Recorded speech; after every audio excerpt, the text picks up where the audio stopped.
Mist rolls over the rugged mountains of the Iberian Peninsula. The stones of forgotten castles glisten with morning dew, and a river carves its slow path between two lands that have been neighbors, rivals, and kin for nearly 9 centuries. Somewhere between the whispers of the wind and the echo of church bells, a voice seems to rise from the earth. Here begins Portugal, and here ends Spain. Yet the truth is far more elusive. This is not merely a border, it is a living memory, a line that has shaped nations, divided families, and connected souls. In the year 1143, Europe was a continent of shifting kingdoms and uncertain loyalties. The small county of Portugal, once a feudal dependency of Leon, asserted its independence through the Treaty of Zamora. It was the birth of a nation, but also the beginning of one of Europe's most enduring frontiers. The kings who signed that document could not have known that the boundary they imagined would outlast empires, revolutions, and wars. From that moment on, the mountains, rivers, and valleys of western Iberia became more than features of the landscape. They became the skeleton of a nation's identity. The border, known in Portuguese as a raya and in Spanish as La Raya, would come to stretch for over 1,200 kilometers, from the cold waters of the Minho River in the north to the sun-baked plains of the Guadiana in the south. It is the oldest, uninterrupted border in Europe, and perhaps the most mysterious. Over the centuries, its path was marked not by grand walls or towering gates, but by quiet stones carved with ancient symbols, by rivers that changed their course, by bridges that served both sides of the same story. Picture the late 13th century. Knights in chainmail ride through the dusty roads of Alcañices, where the kingdoms of Portugal and Castile gather to put an end to decades of dispute. Inside the fortress walls, candles flicker against stone. Maps are unrolled across oak tables.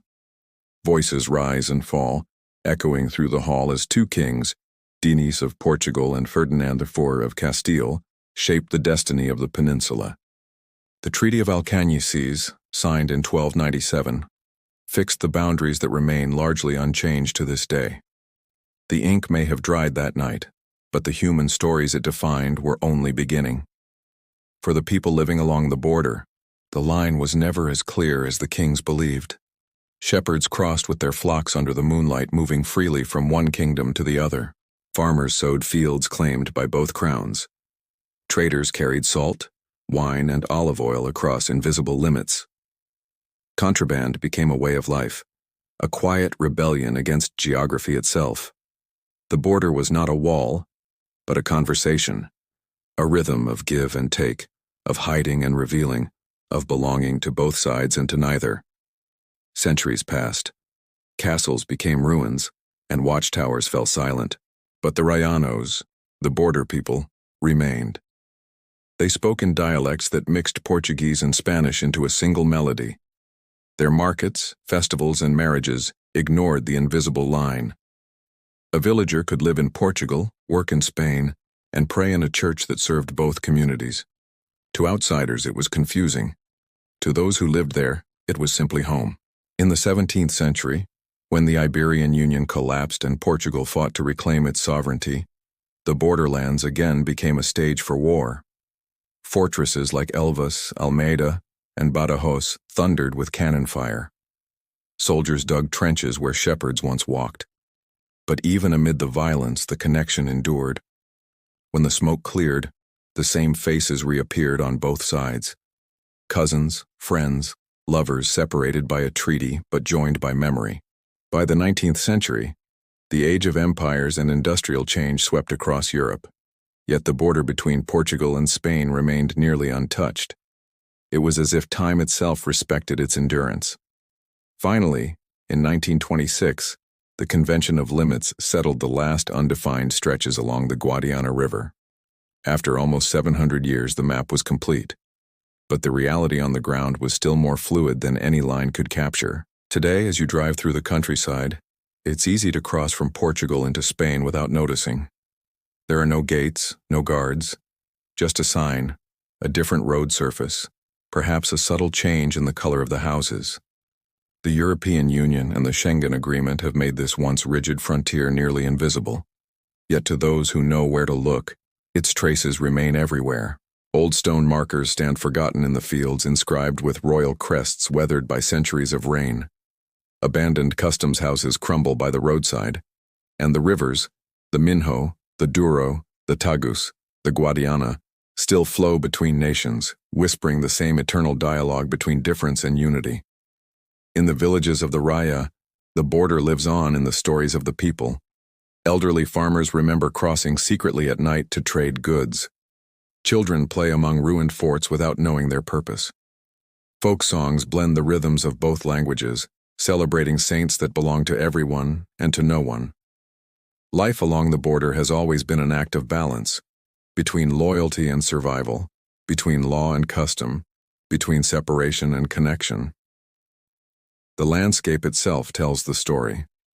North of Bragança, rolling hills give way to deep gorges where medieval bridges still link the two countries. Near the Douro River, cliffs rise like cathedrals, their stones glowing gold at sunset. Farther south, the plains stretch endlessly toward the horizon, dotted with whitewashed villages whose bells ring in perfect unison across the frontier.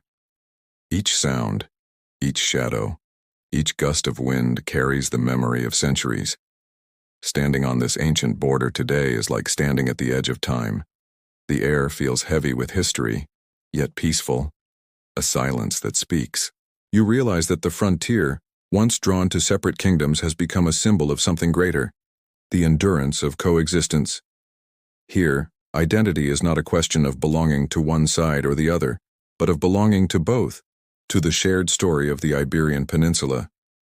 The border between Spain and Portugal may have faded from the maps, but it remains alive in the hearts of those who live near it. It is a reminder that history is not static. It breathes through the people, the land, and the memories that refuse to be erased. The stones may crumble, the treaties may yellow with age, but the spirit of the Raya endures, calm, resilient, and quietly proud. Perhaps that is the true meaning of this secret border. Not division, but connection. Not the end of one land and the beginning of another, but the space where both meet, merge, and mirror each other.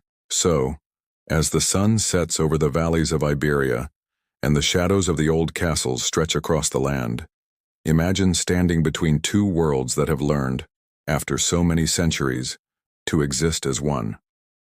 Because the line has vanished from the map, but never from the story.